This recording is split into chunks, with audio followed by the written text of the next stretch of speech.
here's what Indianapolis looks like. February, it's about 40 degrees or so. As you can see, it is bright and sunny.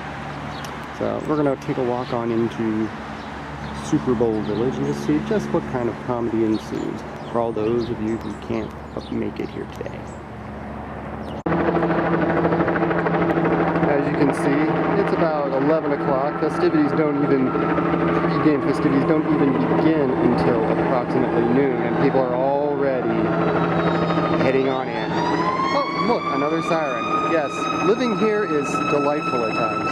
Anyway, more as we get up. A couple of other features for the excitement that is the Super Bowl. We have the Wild Beaver Saloon.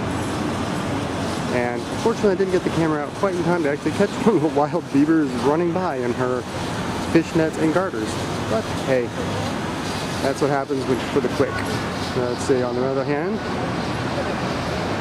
further down the street, you have the ever-present Hard Rock Cafe if you wish to have a $15 cheeseburger to go along with your $200 parking fee.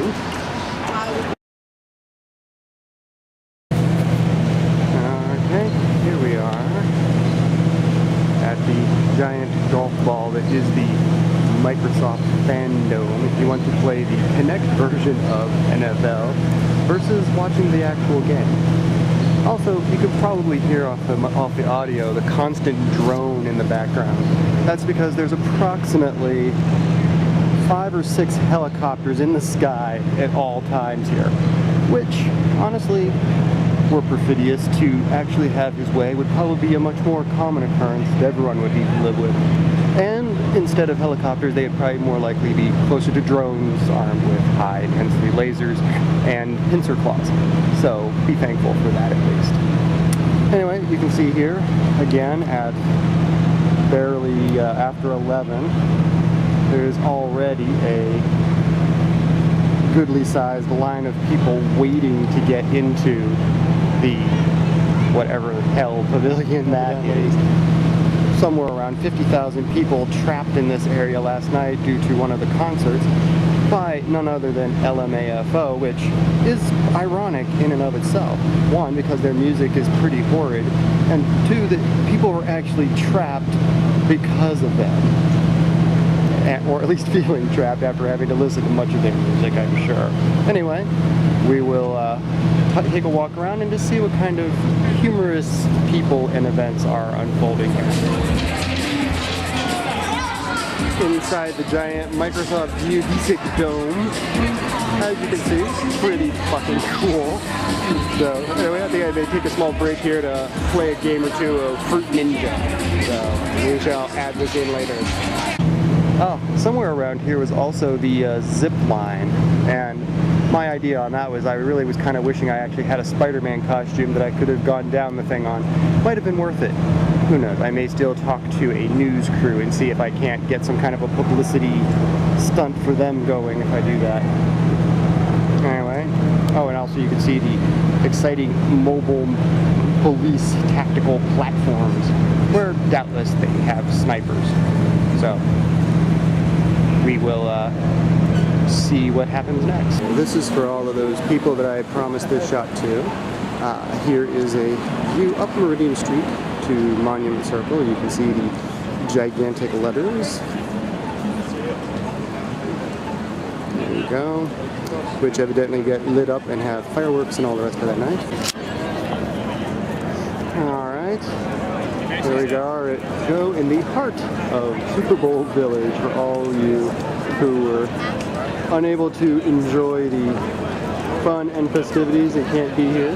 So yes, there's very, very tall people walking around, threatening people with clubs, it appears. A bunch of people with oddly shaped hats on, of course.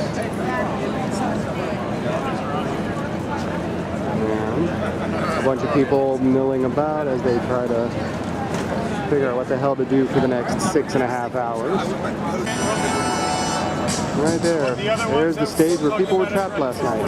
Yeah, I'm actually here at Ground Zero. So, looks like just DJs playing their stuff at the moment, but I'm sure this is where all the other crap will be happening in a bit. Alright, I think I'll take a walk further into the village, see if there's any craziness going on there. And then we'll probably wrap this up by grabbing some food and heading home. Oh, evidently I was mistaken. I was not actually in the middle of Superbowl Village. So I literally walked one block, and now there is the carnival part of it.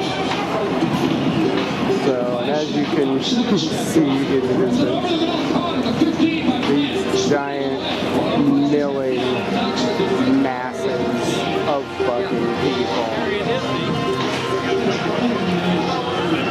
Yes, indeed. They're talking about 200,000 people in town. Well, here's a small fraction of them right here.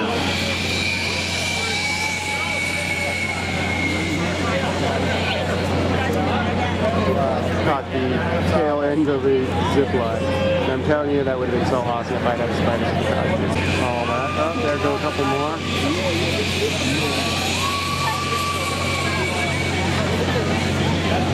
There you go. Oh, and there's celebrities wandering around. I think I just saw Guy Fieri, if you're a fan of the Food Network, who's just over not sampling the concession stands. There's a bunch of distinguished people in suits standing around, and reporters, and oh yeah, and then there's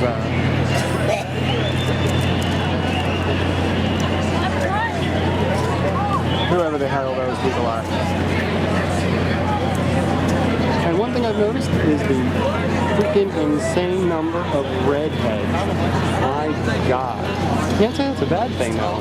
My Lord. Anyway, on to the next stop.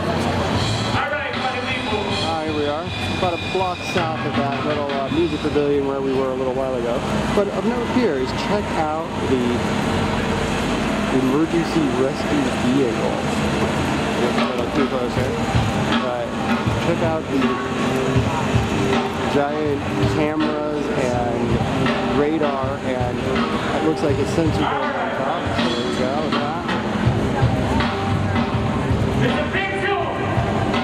Alright, we're on the outskirts of this, thank God. Well, next to the long line of privies, of course. There we go. So next stop, we're going to try and find some food.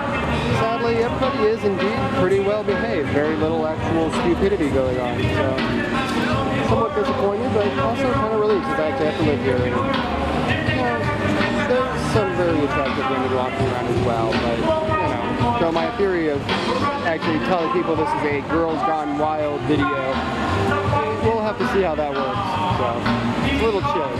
In any case.